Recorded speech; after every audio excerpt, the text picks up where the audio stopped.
बिल्कुल I mean health के लिए तो प्रे ही कर रहे हैं, क्योंकि जब भी हम किसी की भी बारे में सुनते हैं तो obviously the first thing that comes to mind is prayers and good wishes. तो राकेश जी के लिए मेरी ओर से गुड विशेस हैं, प्रेयर्स हैं। वो बहुत अच्छे इंसान हैं और मेरी उम्मीद यही है कि वो बहुत जल्दी ठीक हो जाएंगे। लेकिन आई थिंक सबसे अच्छी बात जब कोई जो पब्लिक पर्सनालिटी जब कभी किसी डिज़ीज़ को, किसी इलनेस को ओवरकम करता है, तो आई थिंक वो बहुत सारे लोगों के लिए प्रेरणा बनकर आते हैं। क्योंकि जैसे कि मैं पहले भी कह रही थी कि it's important to get good news also. It really encourages more people. इसके अलावा मैम एक्सीडेंटल प्राइम मिनिस्टर की मुश्किलें और बढ़ती जा रही है, आज भी कर पाए जो क्या कहना चाहेंगे इसके बारे में? आई थिंक ये कोई भी डिबेट इम्पॉर्टेंट होता है। I think it's important to debate because subjects like this do give room for debate. I guess they are made to create a conversation and debate. मैं I really believe in freedom of speech. मैं हमेशा कहती हूँ कि किसी भी film, कोई भी वो फिल्म हो, आई थिंक एक फ्री डेमोक्रेटिक सोसाइटी में, एक फ्री डेमोक्रेटिक सिस्टम से फिल्म को रिलीज़ करना और फिल्म का रिलीज़ होना बहुत ज़रूरी है। चाहे उसका जो भी माइंडसेट हो, वो जो भी रिप्रेजेंट करता हो। I think as a mature society हम सब में ये क्षमता है कि हम खुद एज एन ऑडियंस ये डिटर्मिन कर पाए कि जो हम देख रहे हैं क्या वो सही है, क्या वो गलत है। तो मैं जब भी किसी भी फिल्म के साथ कोई रुकावट आती है, मैं हमेशा यही कहती हूँ, और इस फिल्म के लिए भी मैं यही कहूँगी कि एक डेमोक्रेटिक प्रोसेस होता है। एक हमारा सर्टिफिकेशन बोर्ड है जिन्होंने हम श्योर फिल्म देखी है और वो उसके हिसाब से उसको सर्टिफिकेशन भी मिली होगी। तो every film should get its due opportunity to reach the audience, and it's up to the audience to determine whether a film is worthy of their viewing, good, bad, ugly, whatever. Ma'am freedom speech की बात कर रहे हैं आप, Nasruddin Shah freedom speech पे ही सवाल उठाते, इसके लिए क्या कहना आपका, उनके ट्वीट कीजिए।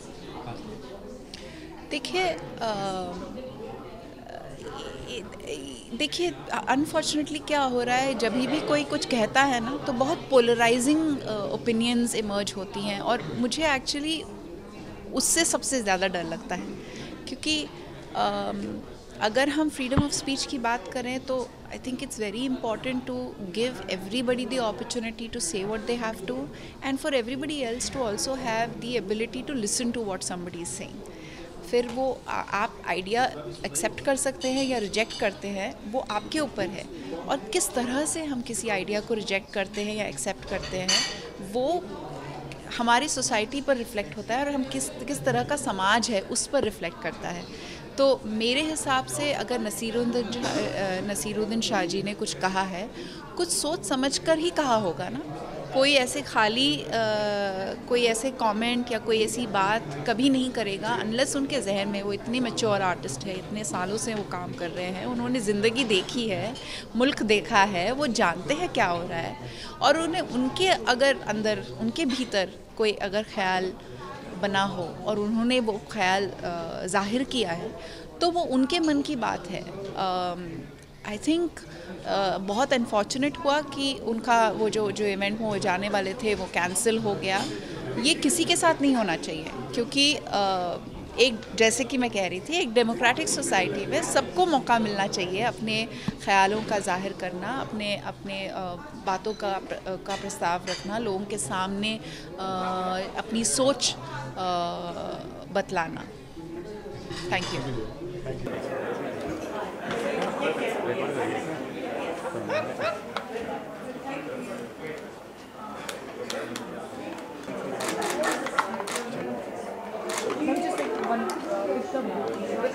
Lighter light lighter.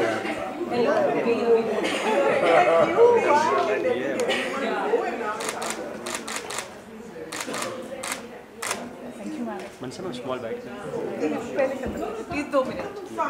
Sorry. Very nice. Now you also take mine. Full session. Sitting is better. Should I get up? I want to No, take you also one little sit. thing for my I'll sit next to story. you. Till you just push that thing. You sit like show.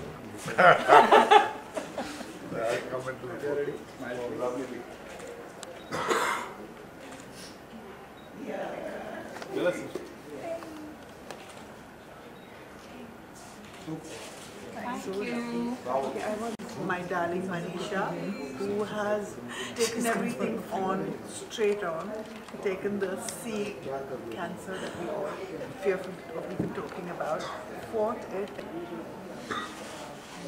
Dan, just look up for a second. Can I take a picture? Can I oh, this is so sweet. Ma'am सबसे पहले तो आज book launch हुई है, सबने बहुत तारीफ करी है, सब आप क्या कहना चाहेंगे? मैं बहुत बहुत दिल से शुक्रगुजार हूँ, सबको थैंक यू बोलना चाहूँगी कि मेरे जो मित्र लोग हैं, जो मेरे सपोर्टर्स हैं, जो मुझे इतना उन्होंने मुझे आशीर्वाद दिया, प्यार दिया और सपोर्ट दिया मेरे बुक लॉन्च में आके और सारी अच्छी अच्छी बातें बोल के तो मैं उनको दिल से शुक्रिया बोलती हूँ। मनीषा जी किस तरीके से देखते हैं आप ये सारी जर्नी को, इतना कुछ हुआ, इतना बदलाव आया, अभी ये सब अब क्या कहना चाहेंगे? ये मुझे लगता है कि मेरे हिसाब से ये एक गिफ्ट था मेरे लिए और जब भी कोई मुश्किलें आती हैं हम लोग परेशान हो जाते हैं लेकिन मुझे लगता है मुश्किलें आती हैं हमको कुछ सिखाने, कुछ बहुत ही अच्छा कुछ गिफ्ट दे के जाती हैं और मेरे हिसाब से एक मुझे तो कैंसर आया और झंझोड़ दिया लेकिन उसके अब मैं वापस मुड़ के जब देखती हूँ तो इतना कुछ दिया मुझे, एक नया अंदाज़ जीवन को देखने का दिया, एक नया हौसला दिया और मुझे पूरी तरह से आई फील कि मुझे ये एहसास हुआ कि जीवन जो होती है कितना महत्वपूर्ण है और जो अपना हेल्थ कितना महत्वपूर्ण है, तो ये सब का मुझे अवेयरनेस हुआ। Ma'am, was it very emotional to revisit that phase for the book again? Yes, indeed it was,